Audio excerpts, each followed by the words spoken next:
This meeting is being recorded. So let's see.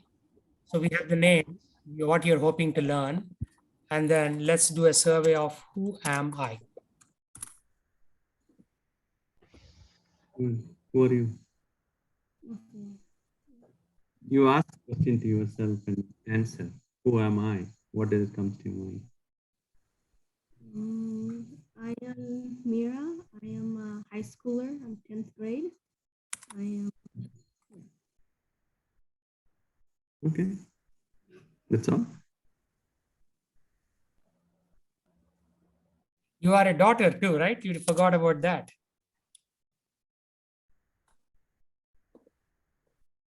Anything else you want to add?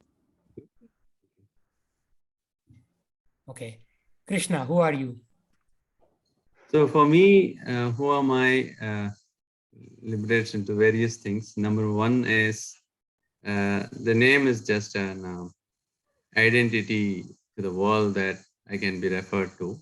But internally, who am I is it's more this thing towards it. But I'm still discovering that more into who am I by various techniques and deep thought process. One is like I am a unique soul.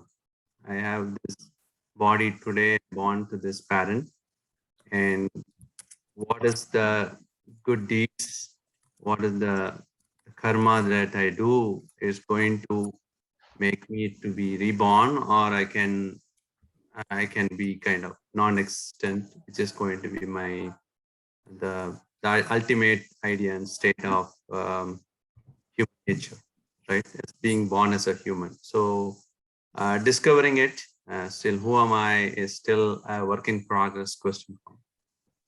Very good. Very good. So it is work in progress. So Rachana? Yeah. Who am I? For me is, I say I'm a minute life in this infinite universe, trying to, again, find a balance between the life and trying to understand why my existence is, why God created me, and how can I make it a better life for the people connected to me and also for myself. Again, as Krishna said, the answer is like an ocean. It's the life journey is to find the answer for that. That's what my understanding is, and I'll be satisfied if I can find my answers in this Janma. Okay. So want to know the answers in this Janma. Very nice. So Smayan, who are you? I think as myself as a as just as an ordinary human being who's just trying to figure out the purpose of life, basically. Like, what is the real meaning for my creation, and why am I born as a human, and is there any real meaning after that, or like I'm trying to figure out is it just like a thing, or is it like a purpose, or is it like a real meaning for shit? Yeah, actually, you are saying this at a very young age. Till I was 30, I never worried about all these things. I was just studying, going to school, college, trying to make money, make a career. But I'm really happy to hear at a young age you are thinking about these things. Very impressive. Yeah, smile. Okay, so Rinav. I'm a second grader. I don't really I've like a lot of like math tests and like reading tests and stuff like that. That's okay. Whatever you know. You're done? Okay. Okay, so you're learning, which is a good thing. So I just saw Sandeep also joined. So Sandeep, what we are doing is we are doing a pre-course survey of what you would like to learn and then who you are.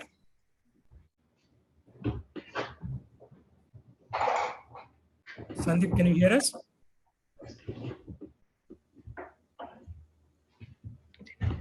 Hey, hi, I can hear you. Yeah, okay.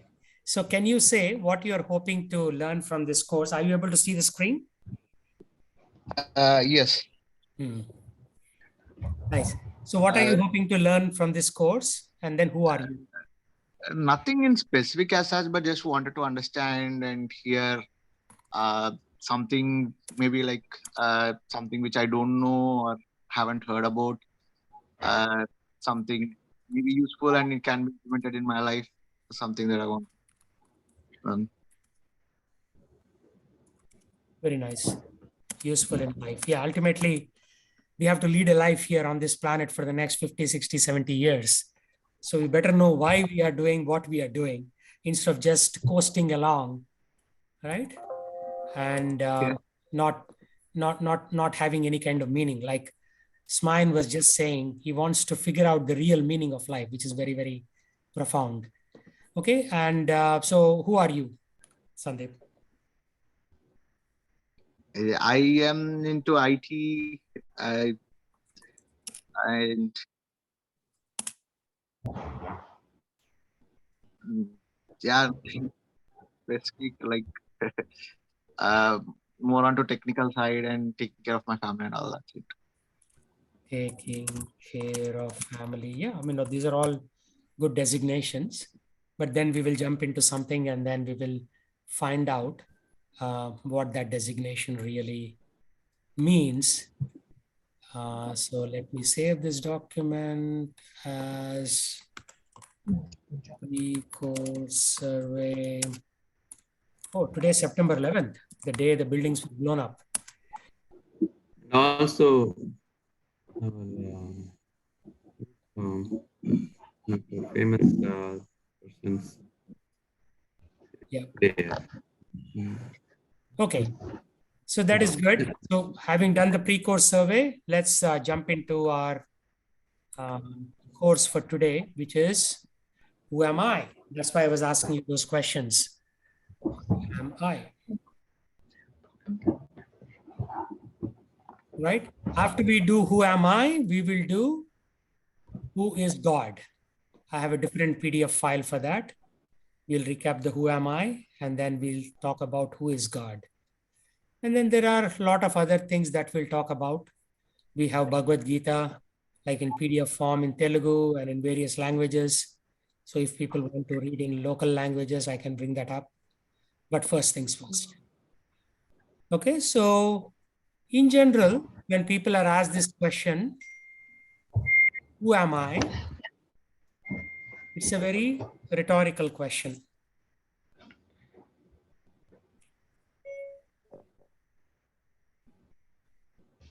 Please join now, Marvin. That's one of my other students, so I just sent him a voicemail to him. So somebody says, I am a man. This is a famous Hollywood actor, right? Or somebody may say, I am a woman. Somebody may say, I am a businessman, right? Somebody may say, I am a designer. Somebody may say, I'm a sportsman. Somebody may say, I'm a musician. I'm a husband or a wife, right? So some people identify themselves as a husband. Somebody say, I'm wife, I'm head of the family. I support the family, or I'm being supported by my parents. I'm a school teacher, like that. I'm a father or a son. Somebody may say, I'm an American, or I'm a Japanese, I'm a Chinese, right? Or they may identify themselves by religion. I'm a Christian, I'm a Muslim, I'm a Hindu. Or they may identify that their regional things. Somebody may say, I'm a Telugu, I'm a Tamilian, I'm an Oriya, I'm a Rajasthani. All these are temporary bodily designations, right? So some people who are male may become a female by going through surgery. We are hearing a lot of that these days.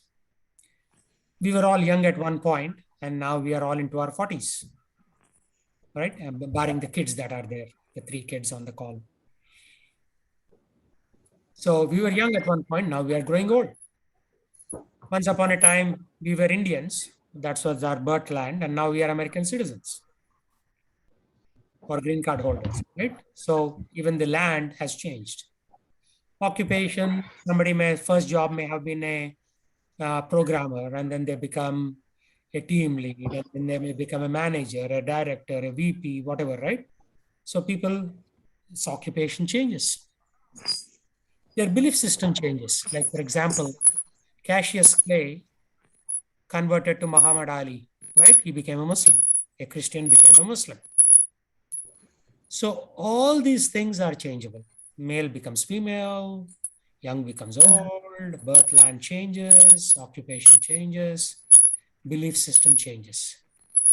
But there is something fundamental behind all of this, which is not these designations, right? So Krishna used the term designation earlier when we were doing the survey. So this is just an identity. Krishna is the name of the body that he has in this lifetime produced by his parents. Next lifetime, he may be a Rama, or following lifetime, he may be a Govinda or Chris or Ali or Syed or whatever. So in earliest 20th century, a scientist analyzed the constituents of the human body.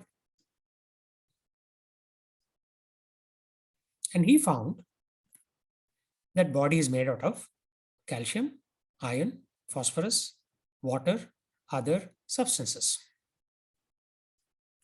And total worth of chemical is only $20. Of course, this was beginning of the century. So now it's probably worth $200, beginning of the last century. So let's say 10x, or worst case, $2,000, right? But that is not the real definition of the value, right? So if you were to go do life insurance policy on you, they will insure you for $1 million. Although even that is not the true worth of who you are.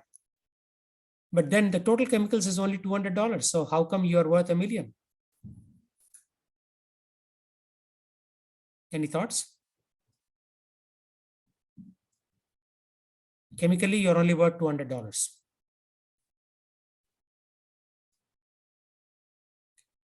So are we just a bag of chemicals worth $200? No. Because I am not this body. Then the question comes, who am I if I'm not the body? So we are the soul, the spirit soul that is sitting within the body. So somebody may say, oh, but I don't believe it. Can you prove to me the existence of the soul? Right? Can you prove to me?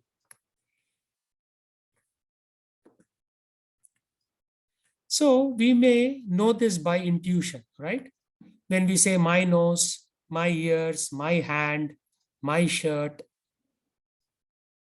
right? So Rinav can say, I'm wearing a gray shirt today. But is the shirt Rinav? No. If he raises his hand and says, this is my hand. So who is this hand? Hand is a part of the body, but who are you, right? So intuitively, by intuition, you know that you are not the body. You are the owner of the body. But the body is just a covering, an external covering. So second argument is chemicals. Body is a bunch of chemicals, right? Okay, my grandfather passed away, and everybody starts crying, oh, he's gone. But the body is still there. All the chemicals are still there. Then who is gone? Right? Who is gone? So then you know that the body is distinct from who you are. You are something who was there in the body, but now you are gone. You went somewhere else. The body is still there. The Muslims will bury the body. The Hindus will cremate the body. The Parsis will put the body in an open tomb, and all the birds will come and peck at the body and eat it. Right? So different traditions have different ways of dealing with the body. But the person is gone. So who is gone? So Krishna says in Bhagavad Gita, chapter 2, verse 13,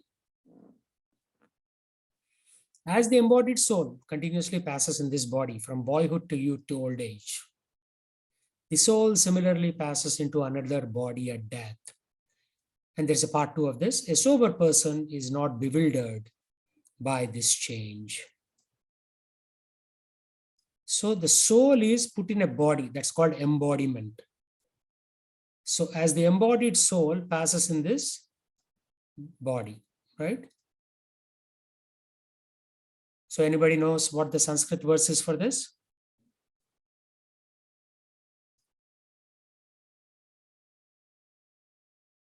We'll come to that. So by direct perception, you know that we are young at one point, children at one point, and old age at one point, and then death comes. Actually, even before we are a child, the person is in the womb.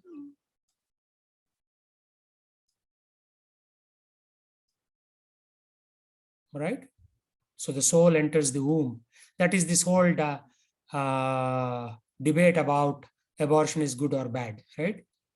Because there people say, oh, no, only the soul comes in after the child is born. But no, the soul comes when the baby is in the womb. So from there on, the soul exists. And after death, the soul doesn't die. It just goes on to the next body. So you can see this. The body is this changing. Every day your body is changing. Scientists have found out that the body changes completely 7 times in your lifetime. So you don't have the same body that you had 10 years ago or 20 years ago. The body has changed twice. All the cells have died and all the cells have been replaced by new cells. So you're not the same person anymore. But the soul is the same. So you will see that the body is changing every day. Every day you are dying and new cells are born. So you are taking birth every day again. But then there's this point called final death, when no more new cells can be produced. So the soul says, okay, this body is kind of useless. Let me go somewhere else. That is called death. So body changes, but the person remains the same. It's a different artistic rendition of how the body is growing every day. And at death, again, it is put into a new body and that body grows every day. So the body is transforming. The soul takes birth in a body. It grows. So we all have kids. So we know that the kids are growing every day. If you have to buy new clothes from Walmart or Ross or JCPenney or Macy's, because the body is growing, right? We see that. Then there comes at a point where the body doesn't grow anymore. That is called the staying state. So the son and the father are the same height right now, and nobody's growing any taller. It's not like the 6-footer is becoming 8-footer the next day and then 20 feet the next year or something like that. No, at some point we stop. Then we produce offspring. Through marriage or otherwise, babies are born. And then at some point we dwindle, the body starts shrinking. So I know my mother used to be like 5'6", and now she's hardly 5 feet because the body is shrinking. And then finally, the body dies once and for all. So what is death? When there is zero new cell production and the old cells have given up. That is death. So the body goes through 6 stages. You take birth, you grow, you stay there for some time, you produce offspring, babies, then you dwindle, and we all comes a magic day when we all go away from here. So that is one way to look at it. The second way is, for example, if I had 5 cups of tea and I told all of you, assuming that we are not in the virtual room, but in the physical room, and say there is poison in only 1 cup, right? Remaining 4 cups, mild poison, you won't die, but you will basically feel dizzy. And I will tell you that 4 cups don't have this poison, but one of them has this. Then I'll say eeny, meeny, miny, mo, and then exchange all these cups and ask each one of you to pick one cup and drink. How do you know which cup has this mild poison?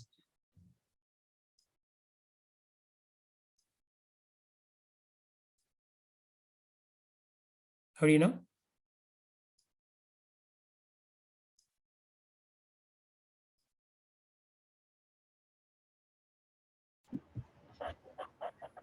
No, only way to guess and just proceed with one option. Yeah, one of them will basically feel dizzy and will faint, Yeah. right? So how are you knowing which has the poison? By the symptoms. So the fellow feels dizzy, immediately you take him to the doctor, he gives an injection, he's back to normal. So how do you know it is daytime? Right now, if you look out of your window, it is daytime. How do you know it is daytime? By presence of light. Right. And it's in the dark, so we know the difference. Yes. So you know that it is going to get dark in 8 hours. So you know that it is sunny right now. For sure, it will get dark in 8 hours. So by presence of light, you know it is daytime, right?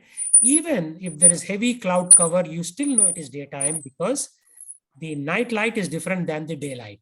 We all know this from childhood. So again, a symptom. So how do you see the soul? Can we see the soul?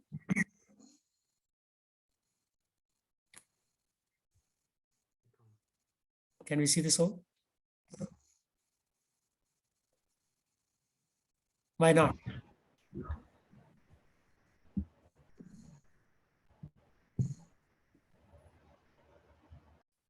Because we are using the wrong equipment. For example, to measure volume, you use a volumetric device like a burette or a pipette. Everybody has done it. I mean, the kids who are growing up, you will all do it in your 8th grade physics class or chemistry class, right? How do you measure the length of a table?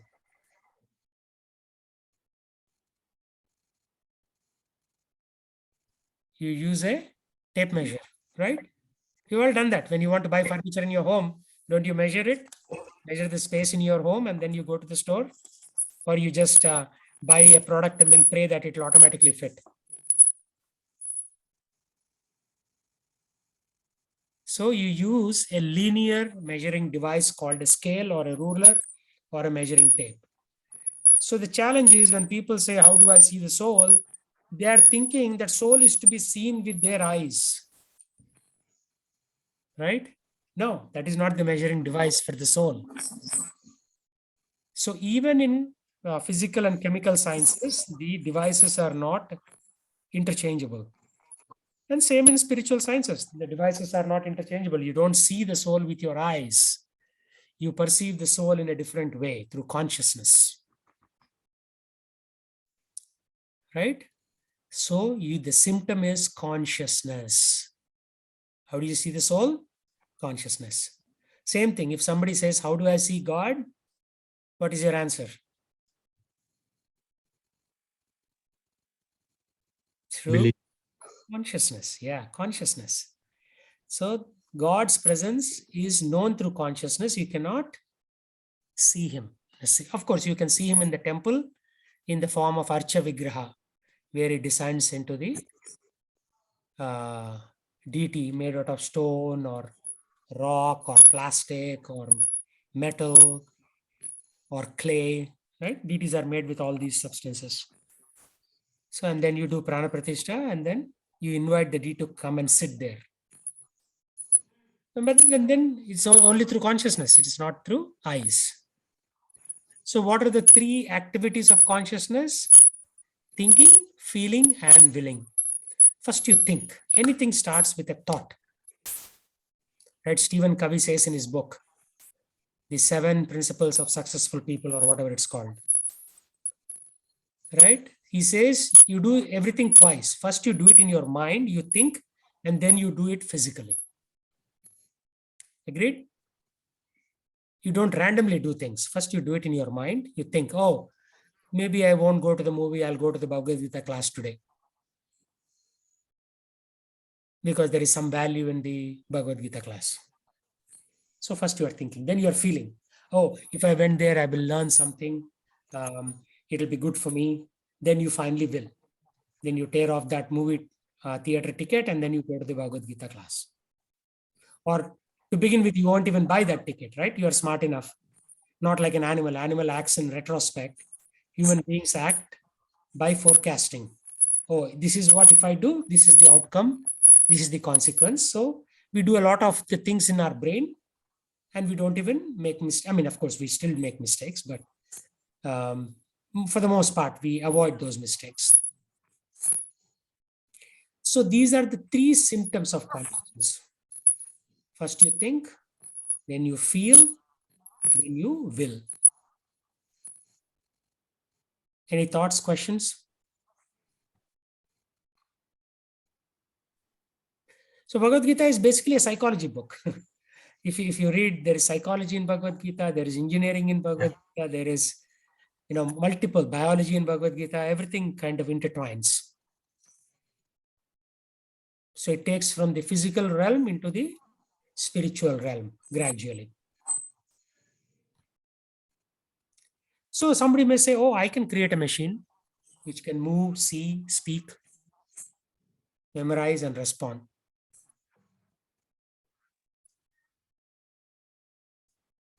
So then did the machine become human?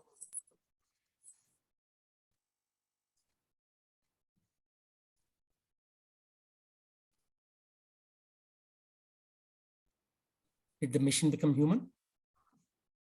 No. Why? There's no life in it.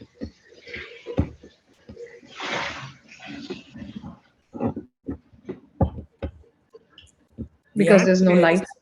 Yeah, no life, of course, but we are not even talking of life, right?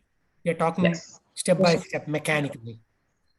Because it doesn't have emotions, right? We are looking at simple. More than that, what I see is machine can move, walk, or whatever it can do by instruction, and it still can be very close to a five-sensed animal, and it cannot act to a situation or kind of an to open up the intellect. That's one thing that human used to possess. That's one thing that differentiates us from the other living animals or so-called things, right? Correct. So, yeah, good point. That is what we are coming to. It doesn't have emotions. It cannot do experience. Oh, people may say artificial intelligence will do it. And I know how AI works. It's just a set of algorithms and you do regression, you do classification, but that is not emotions. That is not capturing experience, right? The machine can still make the same mistake again, even with experience. And most importantly, it doesn't have desires. Text, no soul is covering up that desires. It doesn't have desires. Why? Because it doesn't have consciousness. It doesn't have consciousness, right? It has programming. It can do all these things and more, actually. It can do anything that you want it to do, but it's all programmed. It doesn't have a desire. One day, the Toyota robot in Plano, Texas says, oh, I'm sick and tired of making the Toyota cars. Now I'll go and make Honda cars instead. Do you think it will happen? There is a Toyota factory in Plano, Texas, very close to where we live. yes. So do you think the robot will say, I will make Tesla cars from tomorrow. I'll stop making Toyota cars. Whereas you can do that. You can quit Toyota Corporation, join Tesla. Because you have desires. You have intellectual stimulation that you want. You want to try something new. All that is within the realm of consciousness. So Bhagavad Gita chapter 2:17, Krishna says, that which pervades the entire body, you should know to be indestructible. No one is able to destroy that imperishable soul. That's it. That soul is imperishable. It never dies. and that pervades the entire body in form of consciousness. So although soul is very small, and we'll come to the physical dimension of the soul shortly, is very small, it is localized in the region of the heart, its influence is spread throughout the body. Suppose you have a toy car you buy in Walmart for $20, comes with a remote control. You start playing with it. After 8-10 hours, the battery dies. You have to recharge the battery. But this battery, which is there in your body called the soul, runs your body for how long? 70, 80 years. How powerful is this battery called the soul? And secondly, it doesn't die. It is imperishable. Perish means die. It's imperishable. It goes on to the next body. So chapter 2 of the Bhagavad Gita talks about the science of the soul.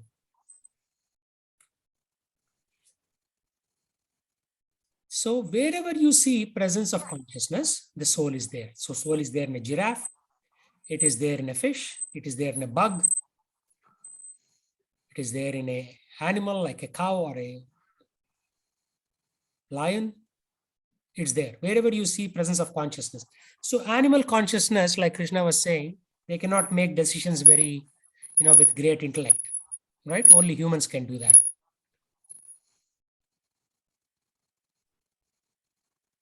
But still it is there. It is not like the animals don't have consciousness. It is just a light consciousness. That's why killing a spinach plant is not the same as killing a cow. A cow goes through a lot of pain. A goat goes through a lot of pain. A sheep goes through a lot of pain when it is killed. Whereas if you kill a spinach plant, the pain is less. That is why being vegetarian is actually a good thing, because you are causing violence, but you're causing less violence. It is impossible not to cause violence in this world, but you're causing less violence. Whereas if you kill a fish or a cow or a goat or a sheep, lamb, whatever, and eat it, you're causing more pain to it because the consciousness is higher. Cow's consciousness is almost like human. That's why cow protection is stated in the Vedas. Right? Cows have to be protected. They are not to be eaten. If you want to eat, you eat a goat, but never eat a cow. But even goats have pain.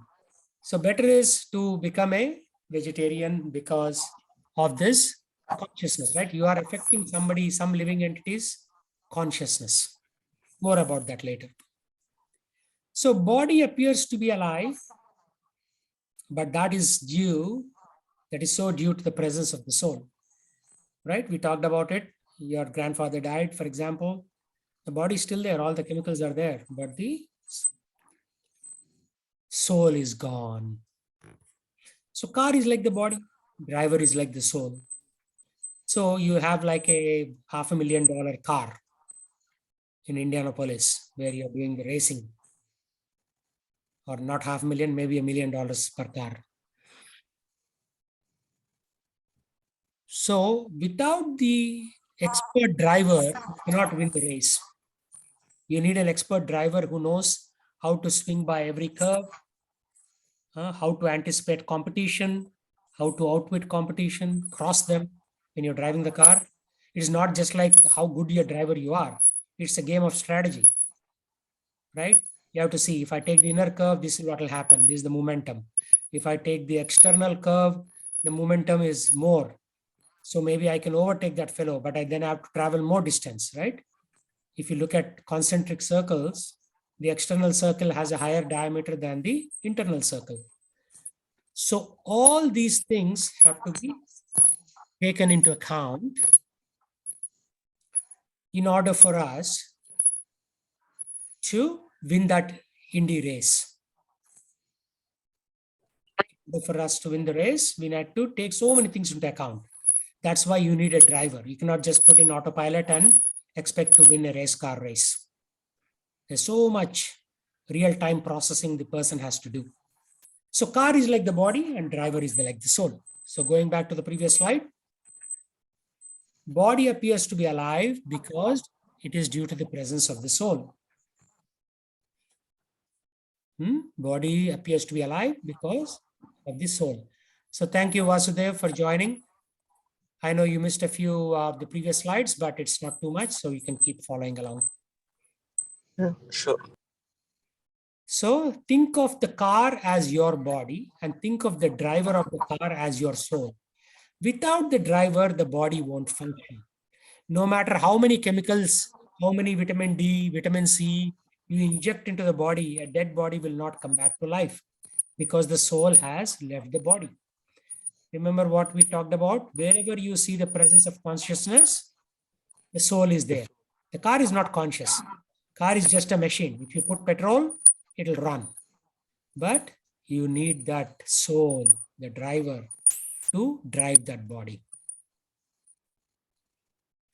So when Mahatma Gandhi died, the chemicals are all there, but the soul is gone.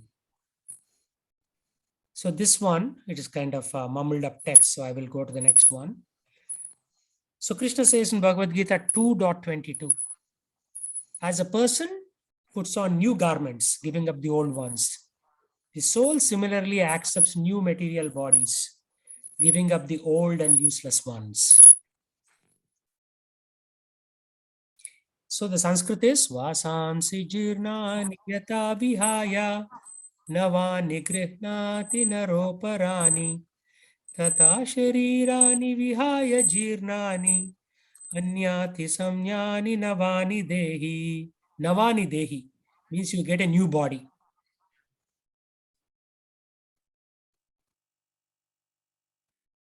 Vasamsi jirnani yata vihaya navani grihnani naroparani. Navani grihnani.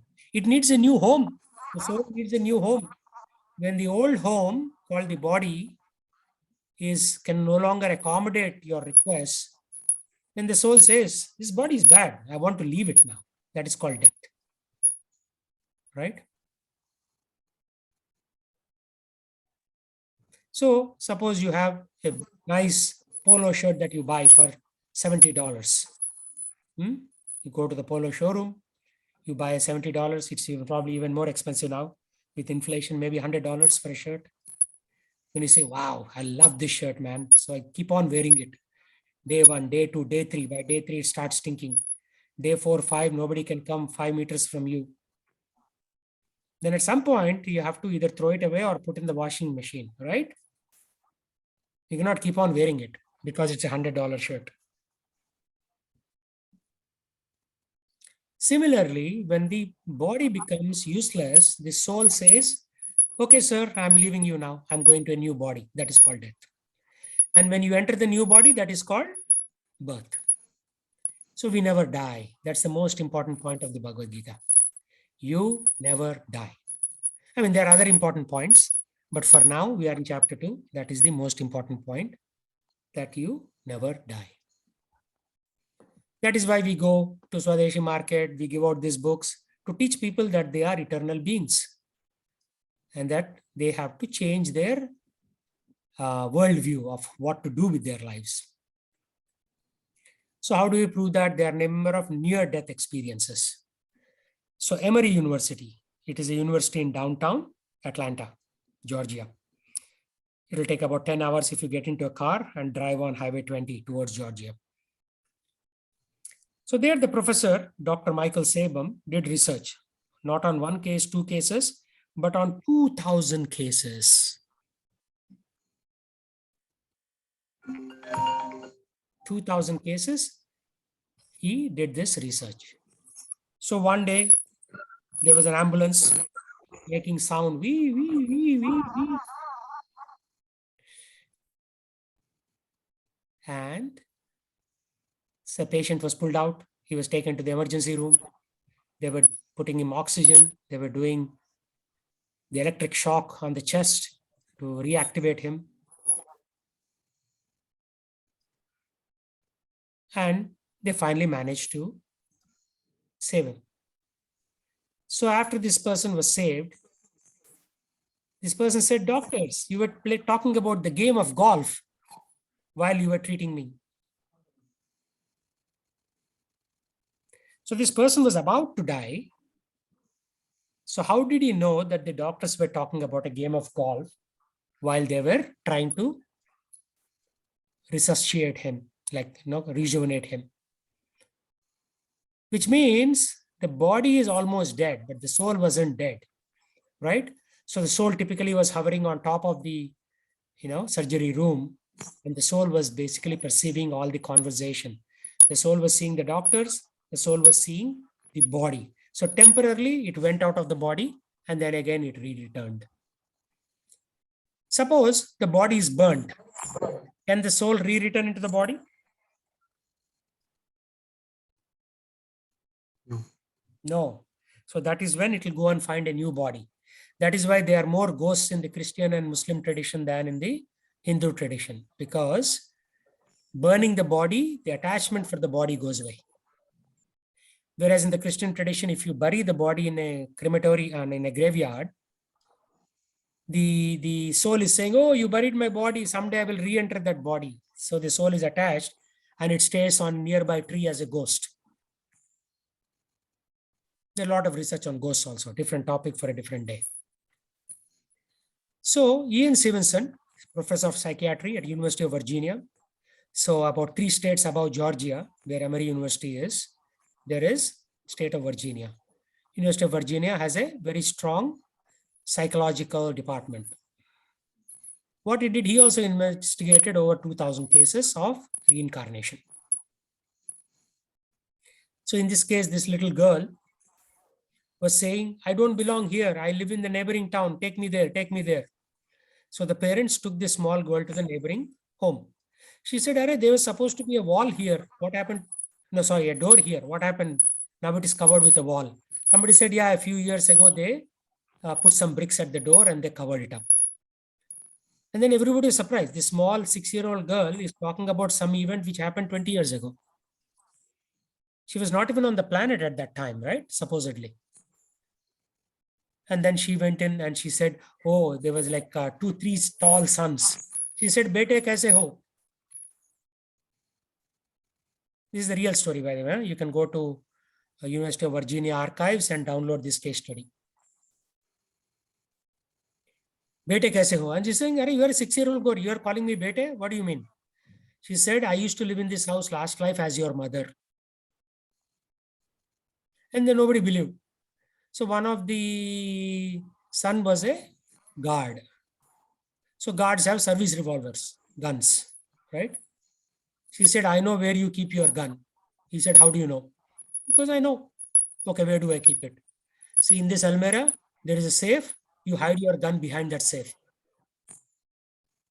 So these people went there, stuck a hand behind that safe, and they found a gun. Lo and behold, she was able to predict everything that happened in that house 20-25 years ago. And she was only 6 years old. So Dr. Stevenson flew from here, from Virginia. He flew to Kolkata, and from there he went to Bihar. And then he talked to this girl. The lady became girl. So what happened was, in the last life, this lady was murdered, right? And wherever they put that knife in the body, there was still a scar in this lifetime for this girl. So it was so traumatic that the scar was found on this girl's body even in this lifetime. So this shows that a person can come back. Right? It shows that a person can come back in this lifetime again. And I've studied some of Stevenson's case studies. They're all free of cost. You can download from University of Virginia. Do a Google search or whatever. He has done multiple other cases. So this small boy, he said, no, this is not my town. So Stevenson said, okay, let's get into the train. Show me where your town is. Two stations later, there was a town called Rajapur or Dimapur, something like that. He said, yeah, this is the station. Then they all got off, Dr. Stevenson and this young boy. Then as he was walking past, he saw a rickshawala, that human rickshawala, right?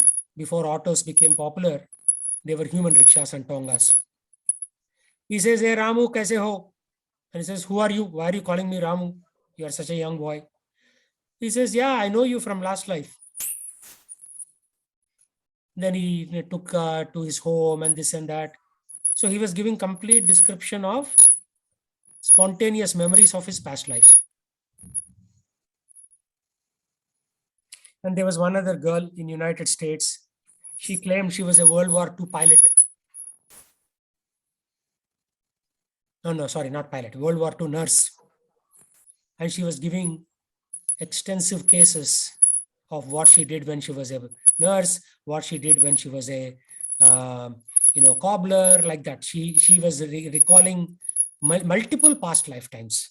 People dismissed her as crazy. Till these people, the people with good knowledge, they went and analyzed that individual and said, yeah, she is actually recalling past lifetimes. In YouTube, let's go there and I will show you the YouTube video. I'll pause the recording for copyright reasons.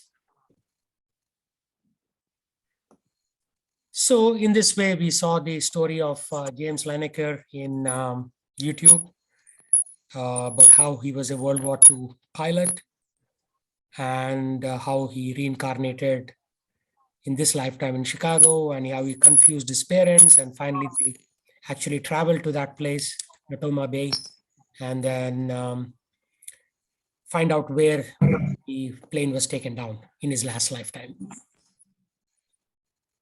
So some people may say, but I don't see the soul. Very logical question. But then you cannot see a lot of things, right? For example, Shastra says, Pushpe Gandham Tile Tailam, Kaste Agnim Payasagritam, Ikshaugadam, Tata Dehe Pashyatmam Vivekataha. Right? So a Vivek person, Vivek means intelligent. Sometimes you give boys names like Vivek. Vivek means intelligence. So intelligent person will see the gandham or the flavor or the perfume in a pushpa or a flower. Tile Tailam. If you show till seeds, right? We all cook with till seeds as garnishment. You cannot imagine that there is oil in those little tiny seeds. But if you take them into a grinding mortar and then grind them, then oil will come out using a particular process. Kashte Agnim. When you see a tree, do you see fire in a tree? Do you see fire in a tree? Anybody? No. But under the right circumstances, if the tree dies and tree is cut down and it is dry enough, then even rubbing of two branches can cause an entire forest fire. Right? There's a fire hiding in the tree, in the firewood. Do you see ghee in milk? We all use ghee, right? Especially on festival days to make payasam, something like that. But when you show somebody milk, they don't see ghee in the milk. What do you have to do? First, you have to take the milk, you have to boil it, you have to put a little culture, then it becomes curd the next day. Then you have to, shake the chilakna, as they say in Hindi. You have to do the chilakna of the milk so that the butter will come out. Then you have to take a separate vessel, put the butter, put the flame under the vessel, wait for 20 minutes. Then the ghee will clarify. That's why it's called clarified milk, clarified butter, right? And that ghee you use for making payasam and other things. But at the face of it, you cannot see ghee in the milk. Same thing, jaggery in sugarcane. Sugarcane, just a tree, right? You see these long shoots coming out. They look very beautiful. You would never think that there is jaggery in sugarcane. But then you cut it down, you squeeze it, you take like ganne ka ras. You can take that ganne ka ras and again boil it, then it becomes jaggery. So a Vivek person, an intelligent person, Pashyattamanam means they can see that all these things hide within something else. Similarly, soul, you have to use the right tool to see the. You cannot see a electron using a biological microscope, right? You cannot see it with a naked eye. Then you cannot say, oh, I reject electrons. That is foolishness. Electrons do exist, but for that you need to use a tool called scanning electron microscope, SEM. Right? So if you use the right tool, you will see everything. So soul is not to be seen with your eye. So then what are the characteristics of the soul? So Krishna himself says in the Bhagavad Gita 2:29, some look at the soul as amazing. Some describe him as amazing. Some hear of him as amazing, where others, even after hearing about, cannot understand him at all.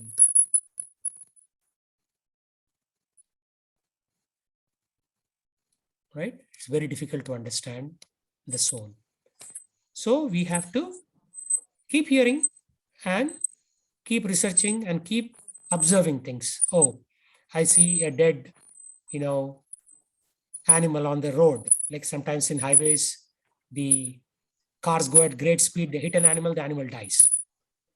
You see these dead animals. Oh, he was alive till the car hit, and now this animal is dead. So what happened to him? Where did he go? Like that. We have to keep contemplating on these thoughts for you to understand the soul. Whatever you think the opposite. One of the authors says. So what is logical is actually not logical. So you have to think carefully. So body is matter. Soul is spirit. Body is asat, means temporary. Soul is sat, means eternal. Body is achit, means not conscious. Chit means conscious. Body is nirananda, but soul is ananda. That's why you hear this term, Sachidananda, right? Anandamayo bhasyat. See, a lot of these Swamijis have Ananda to the end of their name, right? You'll see, Amritananda, Mukundananda, right? You see all these names show up. Anandam is blissful, but to become to that blissful, first you have to understand yourself. Before you understand God, you have to understand who are you. That's why the title of this lecture is Who Am I? Right? First, we need to know who am I before we can understand this world. We are Sat Chit Ananda Vigraha. God is Sachidananda, we are Sachidananda. And body is Asat, Achit, and Nirananda. It is temporary, body is temporary. We all know this. Our grandfather has died, grandmother has died. Someday we will also die, right? But we won't die. How? Because only the body is Asat. Soul is Sat, means eternal. Soul is eternal. So this is the primary message of chapter 2 of the Bhagavad Gita, that you are an eternal living entity. So when you are an eternal living entity, our responsibilities increase in life. Because what does the modern society want you to think? That you are just a money-making machine for the corporate America. You wake up, you shave in your car, have breakfast at work, have lunch at work like a donkey, come home and drink a bottle of beer and go to sleep. That's what American government wants you to do, right? Because you are a revenue generation machine for them. But we have to think, am I that? Am I that body? Working like a donkey? No, I'm something more. So Krishna says, Nayanam chindanti shastrani, Nayanam dahati pavakaha, na chainam kledayanti apo, na soshyati marutaha. A soul can never be cut to pieces by any weapon. Right, in 9/11, today is 9/11, right? When the Muslims blew up those buildings,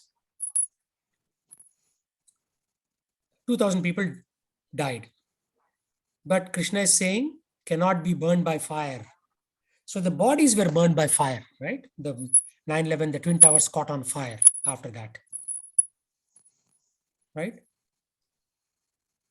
So the bodies burned, but the 2,000 souls went somewhere else. Say, suppose there is, what is the Lake Lavon, right? Close to Dallas, Lake Lavon. Family goes on picnic, gets into a boat sinks, and the entire 4 people in the family drown in Lake Lavon. But Krishna is saying soul is not moistened by water. So the body is moistened by water, it rots, but the soul leaves the body.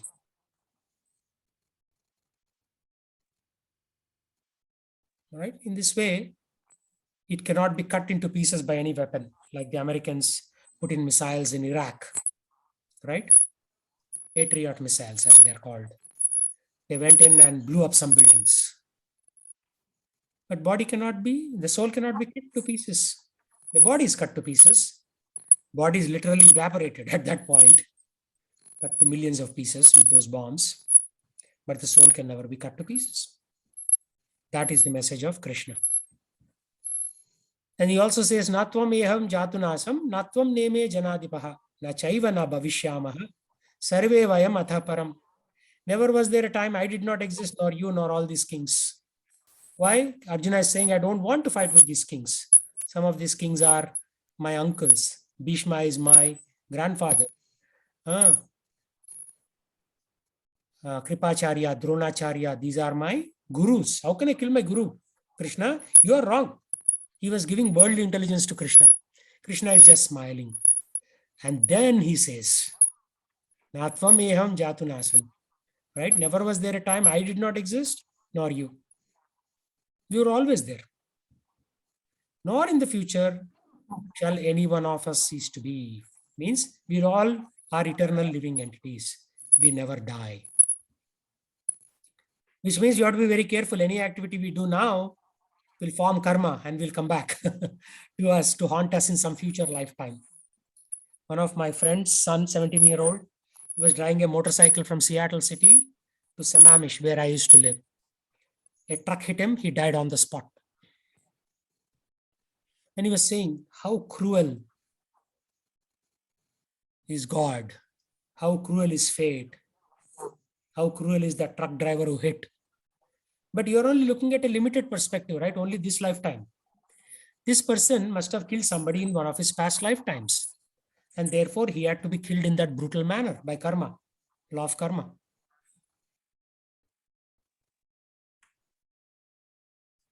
So he also realized that eventually, that nothing happens by accident. Everything is connected. So his son died because of some past thing that he did in one of the last 1,000 lifetimes or 10,000 lifetimes. So once you understand that you are eternal, everything in the world falls into place. You may say, I and my colleague worked hard, he got promoted, I didn't get promoted. Right? Very common complaint in corporate world. Why? Because of each individual karma. What are you going to do? So we have to think about all these things very carefully. Otherwise, we will get a wrong picture of this world. Then he says, Krishna says, Na jayate mriyate va kadachin, nayam bhutva bhavitavana bhuyaha, ajo nitya shashvatoyam purano, na hanyate hanyamane sharire. Okay. So Meera, read the English. For the soul, there is neither birth or death at any time. He has not come into being, does not come into being, and will not come into being. He is unborn, eternal, ever existing, and primeval. Primeval. Primeval. He is not slain when the body is slain. So what is your understanding?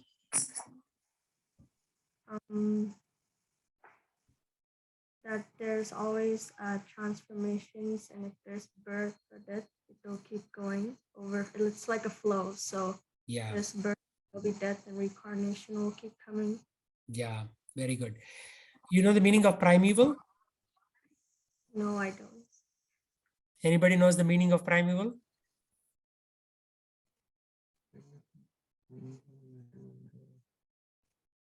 It's undestroyable, something like that. Yeah, but look at the Sanskrit above.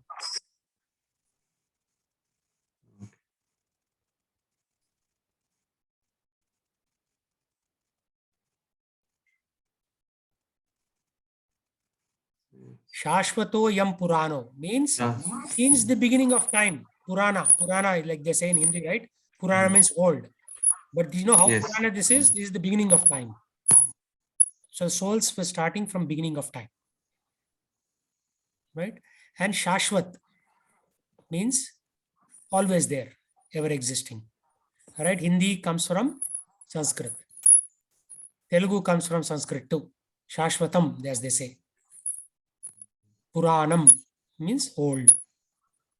So all languages come from Sanskritam. Even German comes from Sanskritam.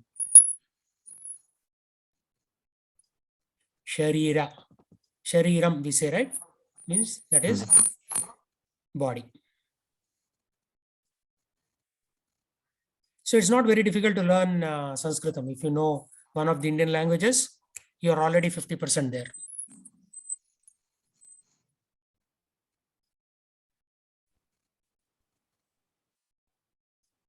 So soul is infinitesimally small. How small it is? Keshagra sata bhagasya satada kalpitasya cha. The size of soul is 1/10,000 the size of the tip of your hair. So everybody touch your hair and see how small it is. One strand, not everything, just one strand. If you divide the tip 1/10,000 times, that is how small, which means microscopic. You cannot see it with naked eye. That's why you cannot see the soul. Shastra says that it is extremely small. Okay, quiz question. How big is the soul in the body of an elephant compared to soul in the body of a ant? Same. Same? Arey, elephant is so big. Why is it same? Soul is a soul. Soul is a soul. There you go. Soul is a soul. That's it. So the same soul is lifting the 2,000-pound elephant when the elephant is running. The same soul is lifting Dara Singh when he's doing, wrestling match. The same soul is lifting the person on a pole vault. You see in the Olympics, right? The fellow will put a pole, the bamboo pole or the polyester pole, and then he'll go up 50, 60 feet high. Woo, they go in the air.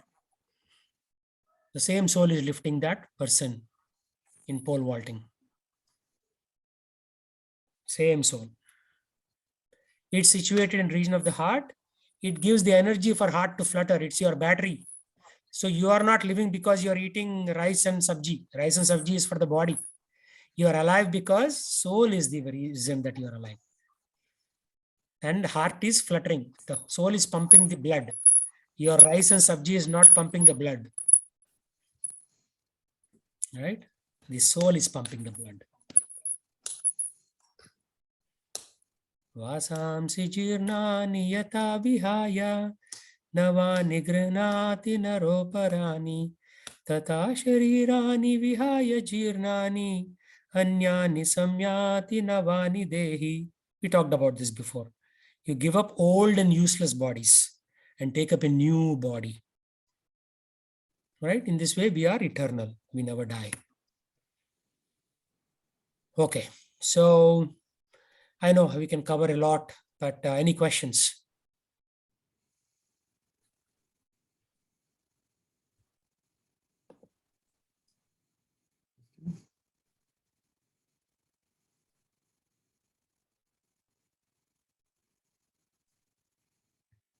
So now you can remember that Satchitananda is nothing but who am I, eternal, conscious, and blissful person. Yeah, we are all Satchidananda. Okay? Easy to remember?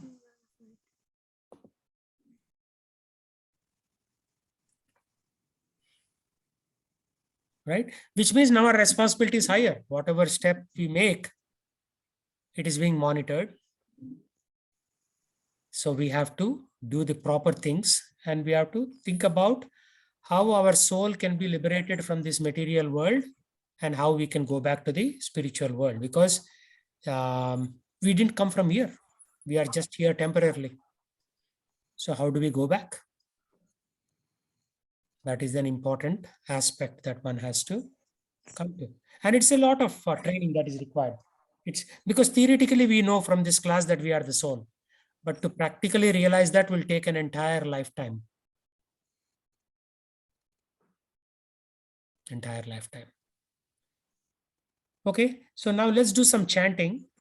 I will project on the screen, on your screen, the mantra, and then we'll all chant together.